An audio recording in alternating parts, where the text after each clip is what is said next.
Hallelujah, praise the Lord everyone. खुदावंद यीशु में आप सबकी सलामती हो। मैं एवेंजलिस्ट अरुज की खिदमत में हर रोज़ की तरह एवरी ट्यूसडे आपके साथ लाइव सेशन में खुदावंद यीशु में आप सबकी सलामती हो। और हमारे साथ जो भी ज्वाइन हो लोग होंगे, हम उनका 1-2 मिनट के लिए वेट करेंगे ताकि ज़्यादा से ज़्यादा लोग हमारे साथ ज्वाइन हो सकें और हम वर्शिप करेंगे, खुदावंद के नाम को इज्जत और जलाल देंगे। हालेलुया। हो तेरी स्तुति और आराधना करता हूँ मैं तुझसे ये प्रार्थना। हो तेरी स्तुति और आराधना करता हूँ मैं तुझसे ये प्रार्थना। महिमा से तेरी तो इस जगह को भर, जो भी तू चाहे तो यहाँ पे कर। Hallelujah, hallelujah, hallelujah, hallelujah, hallelujah, hallelujah. हो तेरी स्तुति और आराधना करता हूँ मैं तुझसे ये प्रार्थना। महिमा से तेरी तो इस जगह को भर, जो भी तू चाहे तू यहाँ पे कर। Hallelujah, hallelujah, hallelujah, hallelujah, hallelujah, hallelujah,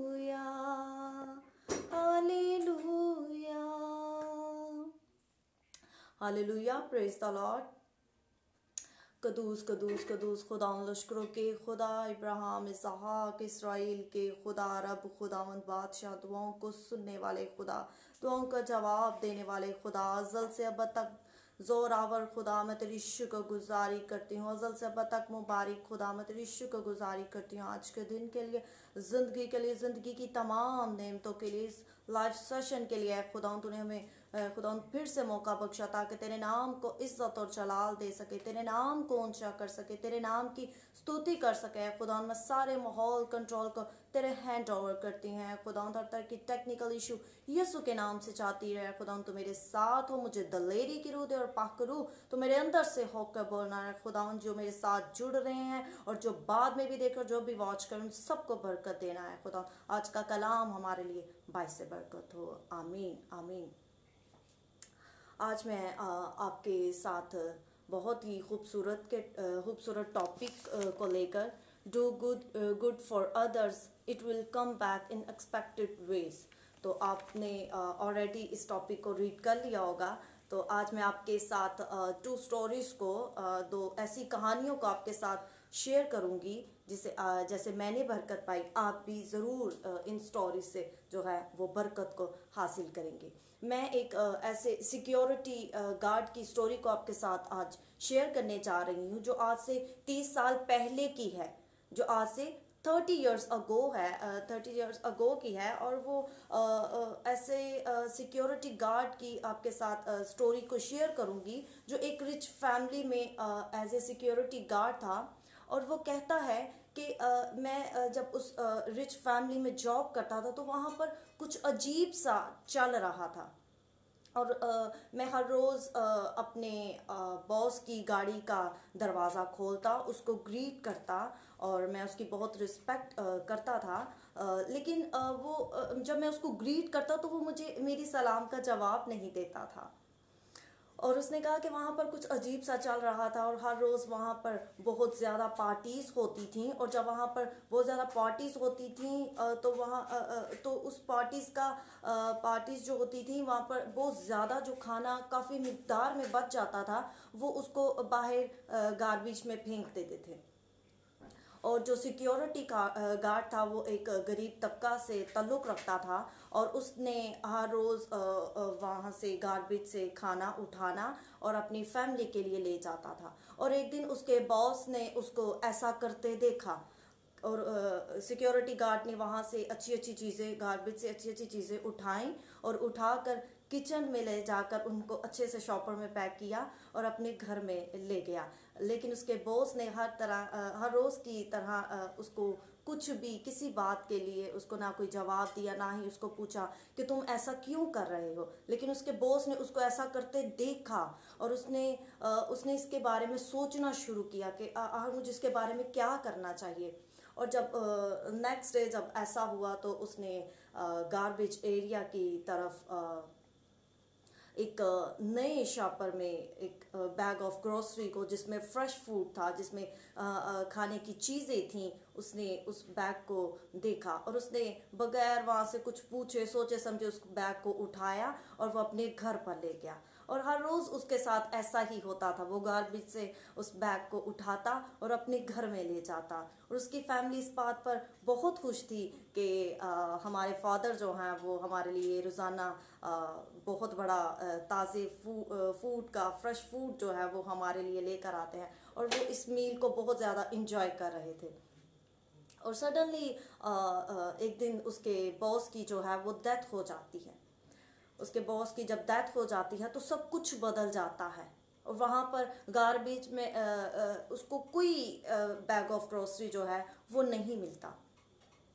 और हर एक दिन वो अपनी बॉस की बीवी से अपनी यानी कि इस बारे में बात करने की कोशिश करता है। वो अपने बॉस की बीवी के पास जाता है और वो कहता है कि मैं चाहता हूँ कि आप जो हैं वो मेरी सैलरी को बढ़ाएं, मेरी सैलरी में इजाफा करें।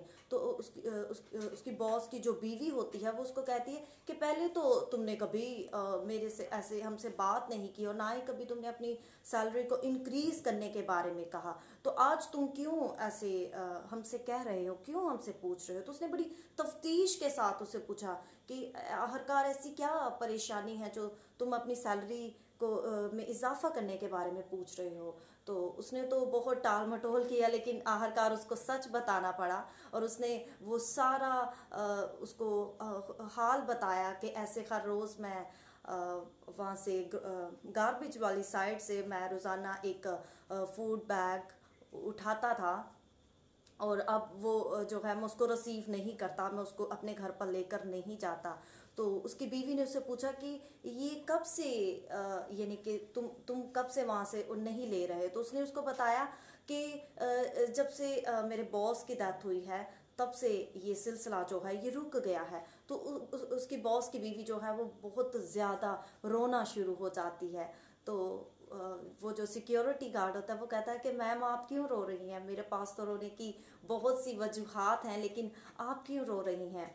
और उसकी बीवी जो है बॉस की बीवी जो है वो बताती है कि ये तुम 7th पर्सन हो, 7वें इंसान हो जो मेरे पास आया और उसने मुझे कहा है कि जब से हमारे बॉस की डेथ हो गई है हमें वो बैग ऑफ ग्रोसरी जो है वो मिलना बंद हो चुका है। तो वो अपने घर पर चला जाता है और ये सारी कन्वर्सेशन को जो उसके बॉस का बेटा होता है वो सुन रहा होता है।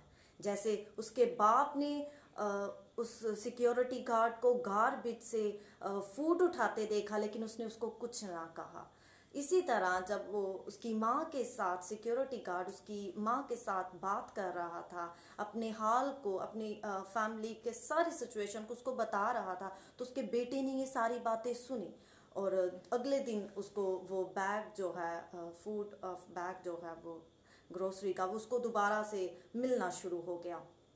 और अब डायरेक्ट उसका बेटा उसको घर पर देकर जा रहा था। और जब वो अपने वहाँ पर जो सिक्योरिटी गार्ड है उसके घर पर जाता है तो उसको ऐसे लगता है कि ये बिल्कुल मेरा बॉस ही आ रहा है और जो मुझे ये बैग दे रहा है। तो वो उसको कहता है कि थैंक यू, मुझे बहुत अच्छा लगा कि आपने ये मुझे बैग दिया। वो हर रोज़ उसको थैंक यू कहता, लेकिन वो भी अपने बाप की तरह उसको रिप्लाई ना करता। तो एक दिन उसने उसको लाउडली कहा थैंक यू, आप नाराज़ मत होइएगा। तो उसने कहा कि देखिए, मुझे इस बात के लिए अपनी बढ़ोतरी नहीं चाहिए कि आप ज़्यादा ऊंची ऊंची आवाज़ में मुझे शुक्रिया कहें। क्या मैं ये सुनने के लिए आपको ये चीज़ें नहीं दे रहा? अगर आप मुझे थैंक यू नहीं भी कहेंगे तो फिर भी चलेगा। मैंने आपको, जैसे मेरे बाप ने आपको उस गार्बेज से खाना निकालते देखा, इसी तरह मैंने भी अपने बाप की तरह अपनी माँ से आपको बात करते सुना तो मेरा दिल भर आया। मेरा दिल जो है वो एहसास से भर आया और मैं बिल्कुल स्पीचलेस था।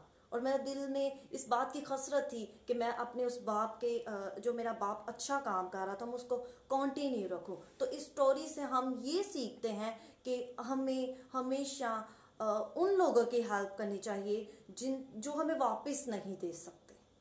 Do good for others, it will come back in expected veg.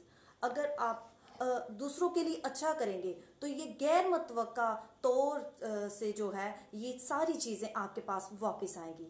और मैं एक बात को यहाँ पे आपके साथ शेयर करना चाहूँगी, do everything with a good heart, nothing in return, you will never be disappointed. अगर आप अच्छा दिल रखते हैं और अगर आप अपने दिल से खुशी से जो है दूसरों को देते हैं तो इस बात को याद रखिए, आप उस बात पर कभी भी नहीं पछताएंगे, क्योंकि खुदा का कलाम हमें बताता है कि खुशी से देने वालों को खुदा अजीज रखता है। और एक और छोटी सी स्टोरी को मैं आपके साथ शेयर करना चाहूँगी।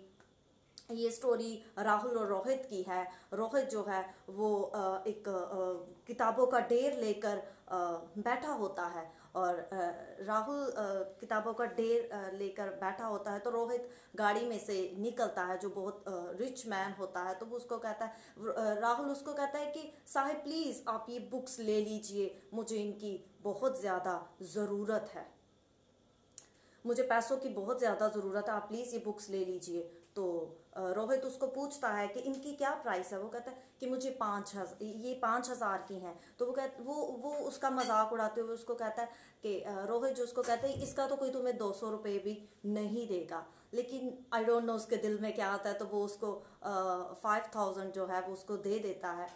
और राहुल उसको कहता है कि सर क्या ये बुक्स जो हैं ये मैं आपकी कार में रख दूं? तो वो कहता है कि no no no, I don't need, मुझे इसकी ज़रूरत नहीं है, तुम ये बुक्स भी रखो और ये 5,000 भी रखो, क्योंकि तुम्हें इसकी ज़रूरत है। और जब जैसे ही वो रोहित जो है वो अपनी गाड़ी में जाकर बैठता है तो वो जब वो सोचता है कि ये मैंने क्या कर दिया, मैंने तो बगैर सोचे समझे उसको 5,000 दे दिया, उसको ज़रूरत थी तो इतने की बुक्स तो नहीं थी और बुक्स भी मैंने नहीं ली। लेकिन याद रखिए, सम टाइम आपका दिल आपको अच्छा काम करने के लिए कहता है, लेकिन दिमाग आपको फौरन ये कहेगा कि ये तुमने क्या किया। तो इस बात पर भी आपने गौर करना है।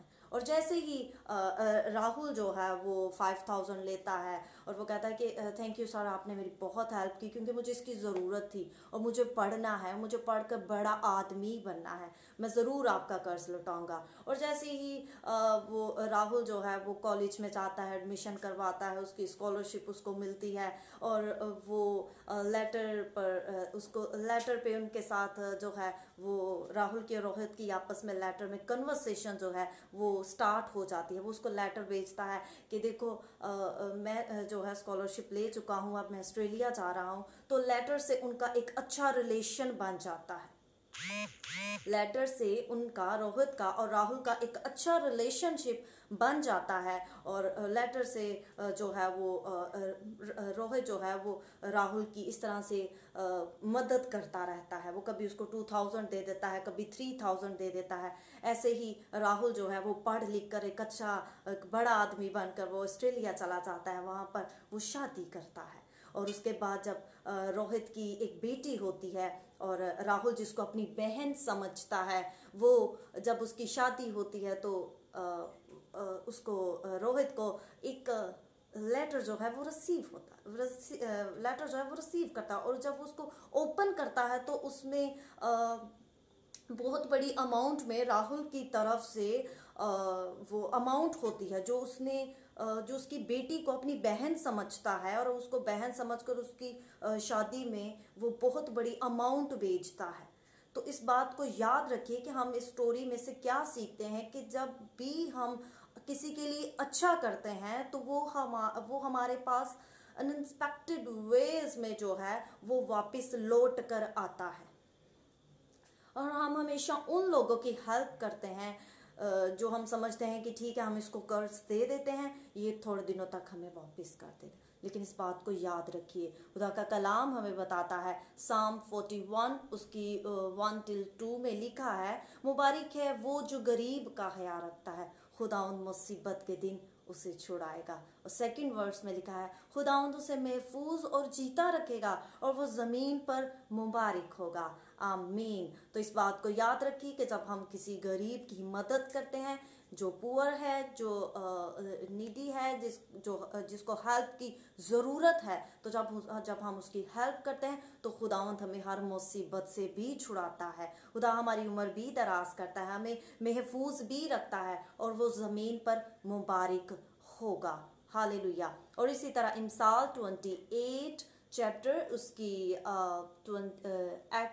प्रोवर्ब्स 28 चैप्टर उसकी 27 वर्स में लिखा है, जो मस्कीनों को देता है मुहताज ना होगा, लेकिन जो आंख चुराता है बहुत मलाउन है। आमीन।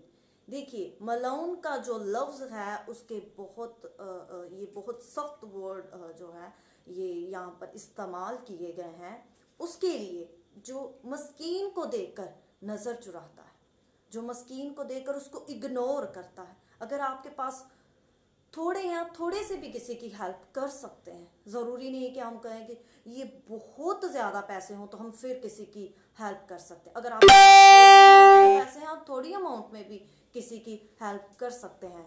तो जो मस्कीनों को देखकर नज़र चुराता है, आंख चुराता है, वो मलाउन है।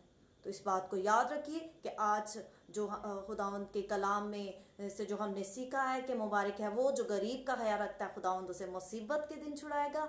जो मस्कीनों को देता है मुहताज ना होगा, वो मुहताज नहीं होगा, उसके खत्ते जो हैं वो भरे रहेंगे। आसमान जो अच्छा खजाना है वो हमेशा आपके लिए खुला रहेगा, क्योंकि बाइबल हमें ये भी बताती है कि अपना माल जमीन पर नहीं बल्कि आसमान पर जमा करो, जहां न कीड़ा लगता है, न जंग लगता है, न चोर नकब लगाता है, क्योंकि जहां तेरा माल है वहीं तेरा दिल लगा रहेगा। तो हमेशा आलमे वाला की चीजों की तलाश में रहिए जहां पर खुदा रहता है, तो दुनिया की सारी चीजें भागती हुई आपके पीछे आएंगी। तो इस बात के आज जैसे मैंने इन स्टोरी से बहुत बरकत पाई, मैंने बहुत कुछ सीखा। आई होप कि आपने भी इसको जो है आपने बरकत पाई हो, कि बहुत कुछ सीखा होगा। तो हम सारा इज्जत और जलाल खुदावंद यीशु को देते हैं। आज से जो लोग दूसरों की हेल्प नहीं करते, दूसरों को इग्नोर करते हैं, तो प्लीज़ आप जो है वो खुदा के कलाम पर अमल करें, क्योंकि खुदा का कलाम हमें दूसरों की हेल्प करने के लिए कहता है। तो खुदा के कलाम को ज़्यादा से ज़्यादा पढ़िए ताकि आप छोटी छोटी बातों को और बड़ी बड़ी बातों को भी आपको समझने में मदद मिलेगी। खुदावंद आप सबके साथ हो। God bless you all.